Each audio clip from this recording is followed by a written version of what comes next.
There is a lot of sex on television, and research in various countries has shown something in the region of 50% of programmes will contain some scenes of a sexual nature.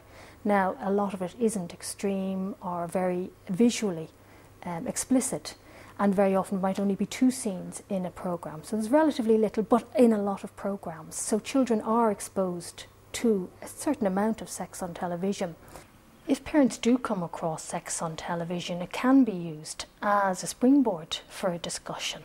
And I know it would be important that parents can be fairly honest about their reactions and responses, maybe even to express how they feel about what they're watching on television, maybe to express if they have doubts themselves as to how real that might be, or does that actually happen.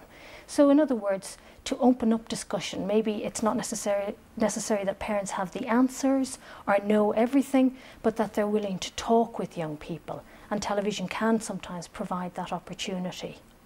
I think one of the main things that parents do need to look out for in relation to sex on television is probably primarily the documentary type real life programmes. And they're the ones that I think parents with the younger age group should be watching and maybe viewing with these young people, because these kinds of programmes do tend to confuse them, because they're purporting to reflect what things are really like in the wider society, where the young person has very little experience of what's going on out there. I think parents can use the media as a means to guide them through it. I think they can take advantage of the fact that young people are very voluntarily watching and engaging with media messages. I don't think it can happen cold. I don't think it's possible for a parent to come in and sit down and start talking about sex if there's sex on a programme. I think it has to happen on a much wider plane.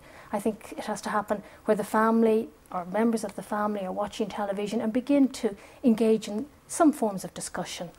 And I do accept that very often young people will turn around and say, oh, but it's only television and you're taking it too seriously. And from talking with children around the country, that sometimes is the response. They're often not happy to engage in discussion.